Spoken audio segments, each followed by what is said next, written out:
Hello, Gordon here. Hope all is well with you. And this Facebook Live I've called A Storyteller Called Hans. And you might be thinking about Hans Christian Andersen. No, not talking about him. It's a different Hans from a similar part of the world, from Sweden, a chap called Hans Rosling.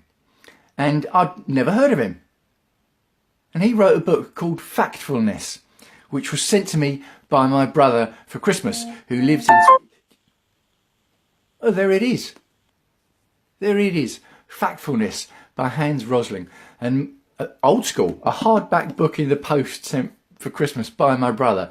And he is old school because he's older than me. And that's going some. And I'd never heard of the book, never heard of Hans Rosling, who's big on TED Talks.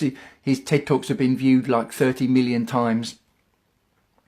And he's dead.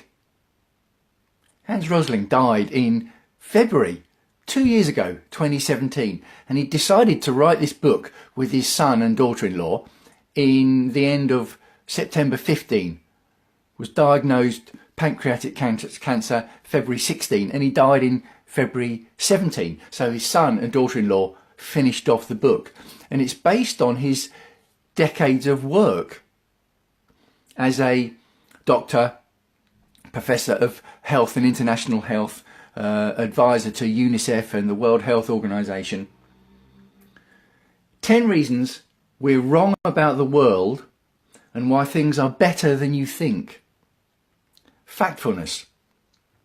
And I like the title because you may well have heard of mindfulness, which is about being in the moment, which I've spoken about before, haven't I? Not worrying too much about yesterday, not worrying about tomorrow, although you can analyse yesterday and strategise tomorrow.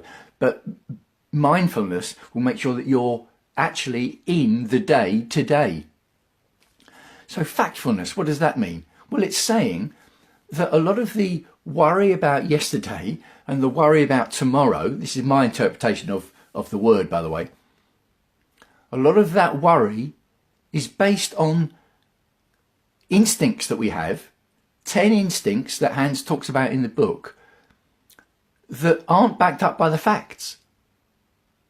And the instincts that the world is worse than it used to be and is getting worse and is bad all over. It's a bad world. And that kind of mindset will lead us to worry about yesterday and worry about tomorrow rather than being today. So what he does in the book is talk about these 10 instincts and talk about facts that might not back it up and what we can do to overcome those instincts.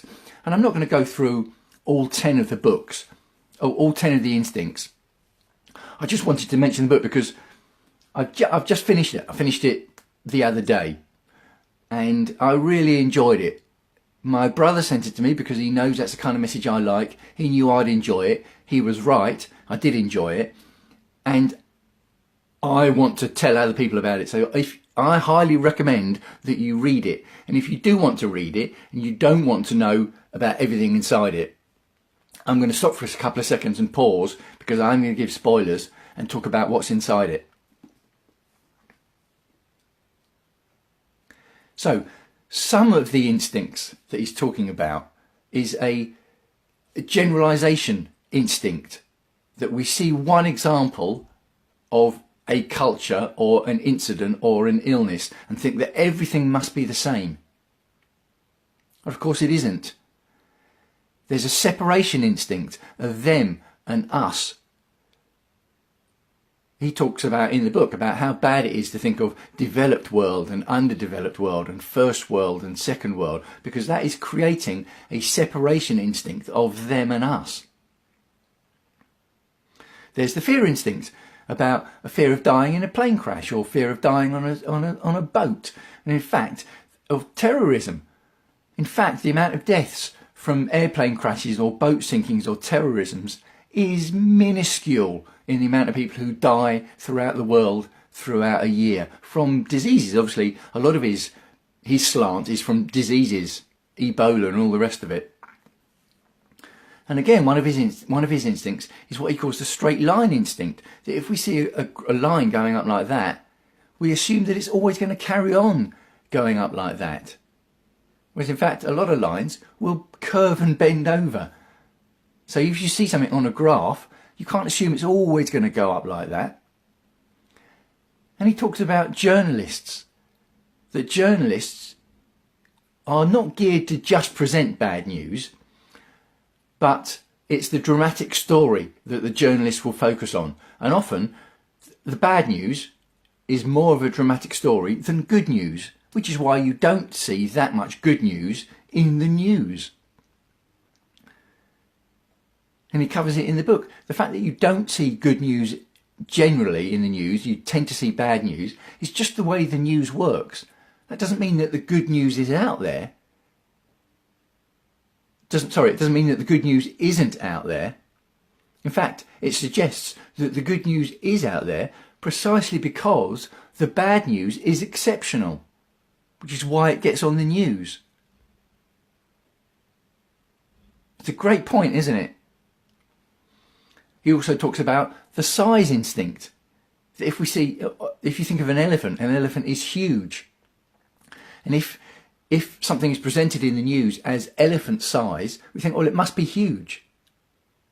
But an elephant is small compared to, I don't know, a jumbo jet or something bigger than an elephant. If you see what I mean. So you have to get things in perspective. You can't think that just because something is big or is described as big, it doesn't mean it's the biggest, does it? So in perspective, it could be tiny. He also talks about the destiny instinct, that things can't get any better, that it has to be that way, and that no change has happened over the last 50 or 60 years. And again, he will say, well, facts don't back that up. The facts about the number of girls going to school has increased exponentially. Child mortality rate has decreased hugely, but we don't think that. We think that child mortality rate, particularly in underdeveloped countries, is bad and is always going to stay bad. Not true. So it's a fascinating book. These 10 instincts that it's very easy to fall into. And as I was reading the book, I think, blimey, I've fallen into that. I've fallen into that all the time, which is why I think it's such a good book, because I think it's easy for us to relate to the instincts he's talking about. And then he talks about how we can get past it by recognizing the instinct and looking at the facts and the data.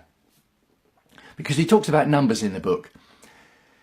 And he says, we can't understand the world without data. But data is not all we need to understand the world. So we can't understand the world without data, but we need more than data alone. Because obviously there's this famous phrase, isn't there? Lies, lies and damn lies, lies, lies and statistics. And that you can say anything with statistics if you want to. And if that's the case, then you have to go with perspective and mindset. And doing your own research. Don't just believe what someone else tells you or something you read. Go and research it. If you're curious about it and you think, wow, I wonder if that's true or that sounds bad, go and investigate it. So there we go. I haven't recommended a book for a while, have I? In fact, I think it's only my brother that sends me actually hard copy books, and I quite like it. It's very old school. Been a long time since I read one of those, but an old hard copy book. Really enjoyed it. I really recommend it. Factfulness by Rosling. So there we go. Let me know what you think. Have you read the book? Have you heard of it? Had you heard of him? And what do you think about my interpretation of factfulness as a word to combine with mindfulness? So I'm going to sign off for now. Hope all is well with you. Wishing you as ever health and happiness. And I'll speak to you again soon.